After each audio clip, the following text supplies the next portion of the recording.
주어라 열심히 해라. 엉덩이 붙이고 열심히 하는 건 기본이고요. 더 중요한 공부법, 선행학습 효과가 없어요. 공부 마음을 망쳐버려요. 토끼처럼 막 빨리 가는 학습 절대 하지 마십시오. 거북이 공부를 해라. 이게 핵심인데 나 자신을 만들어갑니다. 생각하는 힘을 키운다. 많은 생각들을 하고 많은 경험들을 하면서 그 경험들을 내가 재해석하게 되면 그 결과물이 바로 나를 구성한다. 이게 공부의 왕도입니다. 저는 원래 엉덩이 공부법으로 알려진 사람이라서 주어라 열심히 해라. 이게 공부의 비결이다라고 말씀을 드릴 수밖에 없는데, 사실 엉덩이 붙이고 열심히 하는 건 기본이고요. 더 중요한 공부법 제가 말씀을 오늘 드리도록 하겠습니다. 해결사 공부법.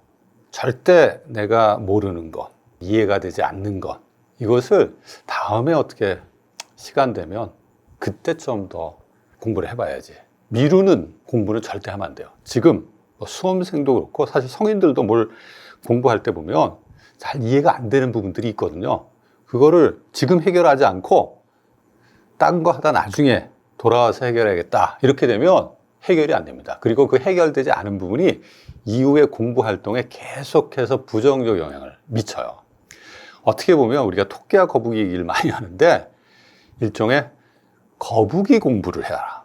천천히 확실하게 하나하나 완벽하게 내가 파악할 때까지는 놓치지 말고 완벽하게 해결한 다음에 한 걸음 한 걸음 나아가는 공부를 해라. 확실하게 문제를 해결하고 나의 것으로 만드는, 이것이 가장 저는 중요한 공부 방법이라고 생각을 해요. 이 거북이 공부법 얘기하다 보니까 이제 빨리빨리 공부하는 거, 토끼 공부법에 대해서 빼놓을 수가 없는데, 선행학습 떠올리실 거예요. 우리 부모님들도 선행학습 떠올릴 겁니다. 근데 선행학습은 효과가 없어요. 선행학습은 어떤 거가 똑같냐면 산을 올라가는 거야. 산 올라가는데 산이 점점 가파라져. 왜냐하면 땡겨서 위 학년 것들을 배우니까 계속해서 난이도는 올라가잖아요. 근데 그 난이도가 올라가는데 천천히 내가 갈 수 있느냐?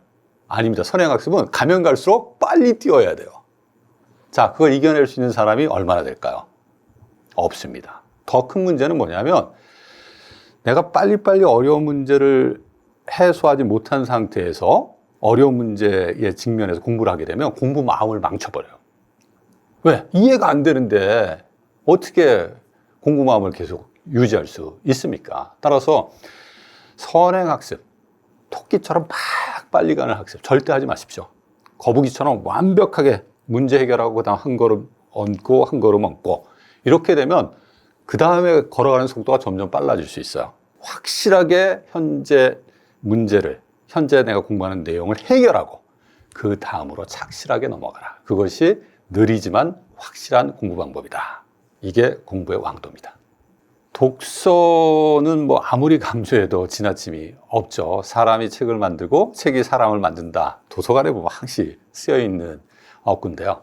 이 독서는 세 가지 측면에서 중요한 효과가 있는 것 같아요. 첫 번째는 생각하는 힘을 키운다. 우리가 독서를 하게 되면 그 의미를 자기가 파악해서 구성을 해야 됩니다. 그 의미를 구성하는 경험, 이게 바로 생각하는 힘이거든요.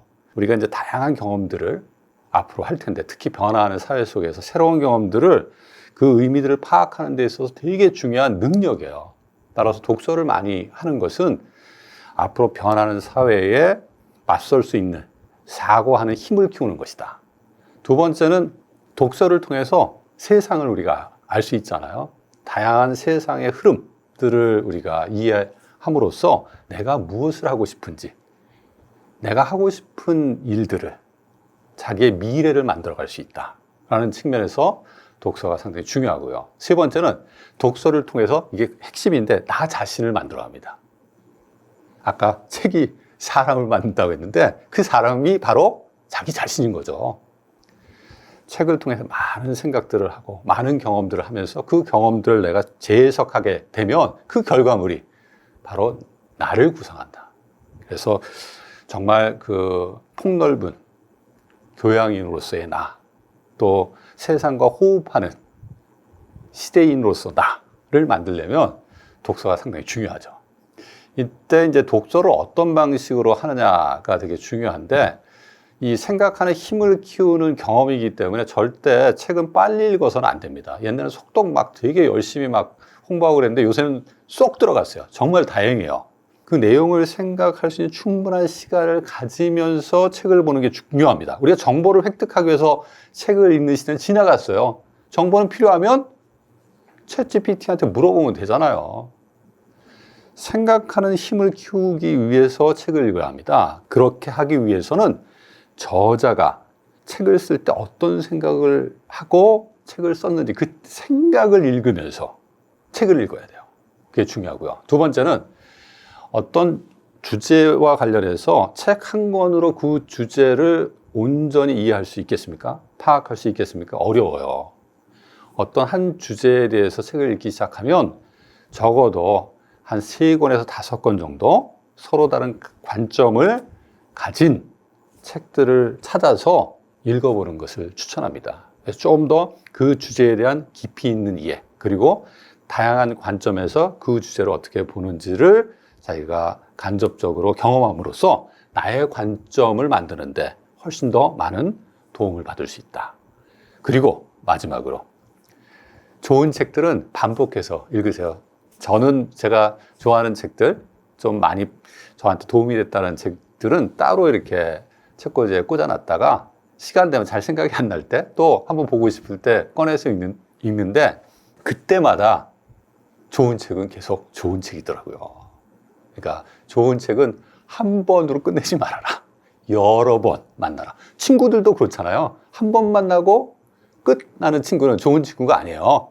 똑같거든요. 책도 좋은 책은 여러 번 만나야 된다. 따라서 자기가 많은 어떤 생각을 했던 책들은 반복해서 보는 그런 습관을 가지면 어떨까 합니다. 세상에 나쁜 게는 없습니다. 세상에 나쁜 책도 없어요. 자기하고 맞냐 안 맞냐 차이는 있을 수 있지만 나쁜 책이 있다라는 생각은 저는 해본 적은 없습니다. 좋은 책을 선정해야겠다라고 생각하지 말고 내가 관심 있는 주제와 관련해서 이 책을 한번 보고 싶다라고 하는 책을 내가 발견하면 그 책부터 시작하는 게 좋아요.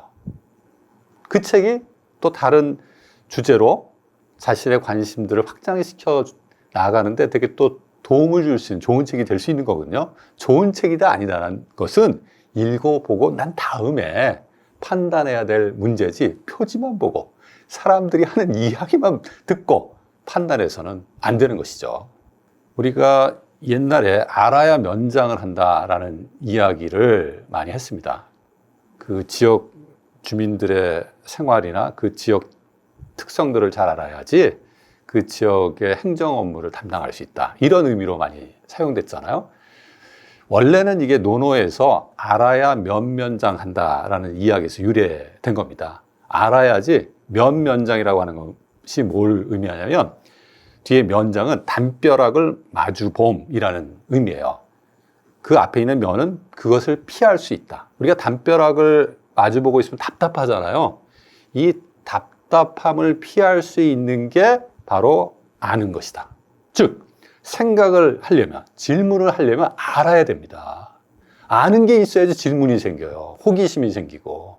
따라서 다양한 독서나 또 여행도 사실 삶을 만들어가는 중요한 경험인데 이런 다양한 경험들을 통해서 다양한 생각들, 경험들을 축적시켜 나가는 것, 이것이 생각의 힘을 키우는 기반이 된다라고 보아야 합니다. 우리가 이제 요새 그 챗GPT 때문에 질문 능력에 대해서 되게 중요하게 생각하는데 이 질문이라고 하는 것은 겉으로 드러나는 행동이거든요. 그러면 그 행동을 유발시키는 내적 요인이 뭐냐에 대해서 생각해 볼 필요가 있어요. 그 내적 요인이 뭐냐면 고민이에요, 고민. 내가 아는 걸 가지고 곱씹어서 자꾸 생각해 보면 이게 뭐지? 이것은 다른 현상하고 어떤 관련이 있을까? 반대쪽에서는 저런 이야기를 하는데 이걸 어떻게 내가 같이 연결해서 이해할 수 있지? 고민으로부터 질문이 만들어지는 겁니다. 질문은 그냥 겉으로 드러나는 행동이에요. 질문하는 스킬, 기법을 가르칠 필요가 없어요. 많은 것들을 고민하고 생각하는 그런 습관을 자꾸 키워주면 질문은 그냥 뒤따라오는 것이다. 그 다음에 일상적인 삶에서 가끔은 친구들하고 지적 대화를 나눠보는 것도 중요합니다. 우리가 이제 친구들하고 일상적인 생활에 대한 이야기들을 많이 하는데 가끔은 뭐 영화 보고 난 다음에 그 영화에 대해서 각각 어떻게 생각하는지 이런 지적 대화들을 하다 보면 서로 대화하는데 되게 중요한 그 통로가 질문이 되거든요. 이 질문을 자연스럽게 서로의 대화를 이렇게 연장시키고 확장시키는 하나의 통로로서, 수단으로서 활용하는 일들이 생기는데, 그런 방식을 통해서 이제 질문하고 같이 질문에 대해서 생각해 보는 그러한 경험들을 축적시켜 나갈 수 있습니다.